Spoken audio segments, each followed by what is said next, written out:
Celebrities in the basement, the place to be. Karen Wilder Martin on your TV. Politics, drama, music, sports, arts. Favorite celebs, climbing the charts. First-hand info on the live. Careers, next projects on the rise. Come visit Karen every week. Never know who's in the hot seat. Celebrities in the basement is the place to be. You got Karen Wilder Martin on your TV screen. Celebrities in the basement is the place to be. You got Karen Wilder Martin on your TV screen. Good evening, I'm Karen Wilder Martin, and welcome to Celebrities in the Basement. We have with us Barrymore-winning actress, vocalist, all-around entertainer.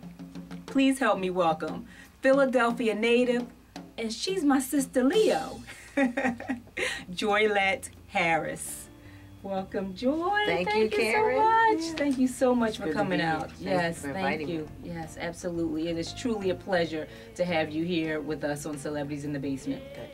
Let's just start right at the beginning. How did you get the entertainment performing bug? Ooh. Well, I was told that it started on July 28, 1958. Now y'all know how old I am. Leo's sister? At Temple Hospital, where I was born. My grandmother said they came to the hospital to see me, you know, proud grandparents. Yes. And all the other babies were crying. She said, and you were sitting there looking like, did y'all come see me? Are you my audience? And that's when it started. Right. Then I did all the school plays. Right. I did all church I mean, plays. you worked in film, you worked in television, the theater. Let's talk about your experience on the HBO series The Wire. Oh, yes. I was just so excited. Every week, you know, The Wire is the #1 show on HBO, on television. Yes. At the time it was. And I was just so excited whenever I saw you come across the screen, Joy. And it was so sad when it went off. Yes, it was. David Simon said he had 5 stories to tell, and he told them well. So he left the people wanting. But it was so, it was just a day in heaven, the day that I got cast. Yes. I got called in to audition for an undercover detective. Yes. So the initial audition was 2 words, like that. Right. So, of course, I'm over-dramatizing it like that. Yes. Like that. Yes. Like that, you know. Right, yes. Got in there. I got there early, #1. I got to the audition early. It was at Pat Moran's in Baltimore, so I got there about an hour early.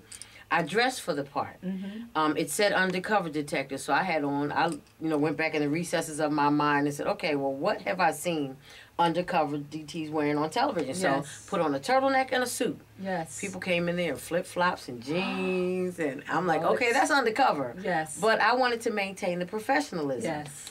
Then in the waiting room, there was chitter-chatter and people talking to each other. Girlfriend was focused. Yes. I'm like, I'm going to get this thing. I focused on those 2 words. Got into the room, and they said, okay, give us what you have, before telling me the storyline. And, there was a little bit of backstory on the page. And so I, over-dramatized it. And so David said, okay, tell you what. You're the house cat. You've been a detective for, I don't know how many years. You're on your way out. You're on your way to retirement. So now you are the stationary one. And this new cop, who probably is frustrated, and he's all hyper and everything, just calm him down. Just throw it away. You know, all you're doing is clipping coupons. You're listening. You have an ear for ebonics. You hear what they're saying. They don't know what you hear what's being said over the tape. Yes. They don't understand it. Just blow it off. So, took a few minutes, and I went like that, and went back to pretending I was clipping coupons. Yes. Aced it. That was awesome. And on the way home, I was at Broad and Ridge when I got the phone call.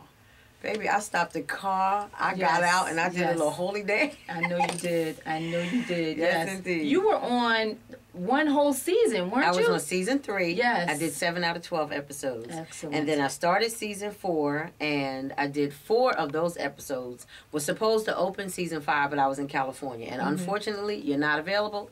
They say next. That's it. And they actually, I want to say season 4 was the end of that unit anyway. Yep. Yes, I closed down the detail that day. Yes, I remember that. Yeah. I'm telling you, we were watching, oh, The Wire's coming on, let's get, and if we weren't home during that time, we taped it. Absolutely, absolutely. So what was your experience like on, doing Law and Order and Hack? Law and Order was fun. I just didn't get to meet anybody because I didn't work directly with any of the big stars. So my scene was that little piece that you saw and heard, and then it was out.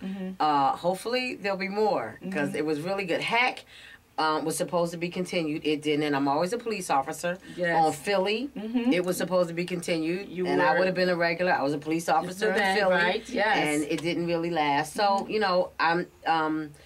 It looks like I'm being typecast, but I don't care because if there's a casting for my type, cast me. I don't care. Yes, absolutely. And absolutely. I'll be a cop. Okay. I'll be a cop. Yeah, I was going to. That was going to be one of my questions. How do you feel about being typecast? Because I noticed, you know, your roles are, you know, court police officer, detective, you know, CO, yes, and a mother. Because in 12 Monkeys, I played a mother. Yes, you did. I think I have a very maternal look. Yes, so I have a maternal, authoritative look, and if there's a role for a mother, I was up for the mother in Bad Boys 2. Yes. The language wasn't such that I would say. So there were three of us, and then me, Marcella Lowry, and another woman who were really, really offended by the language. Yes. And we opted not to do it. Okay. I mean, I didn't even read the lines as they were, and neither did the other two women because we discussed it ahead of time. Yes. And as a result, we didn't get the role. The woman who cursed in it, you know, she went on and did it. I had an issue like that at with a production that I did, and I was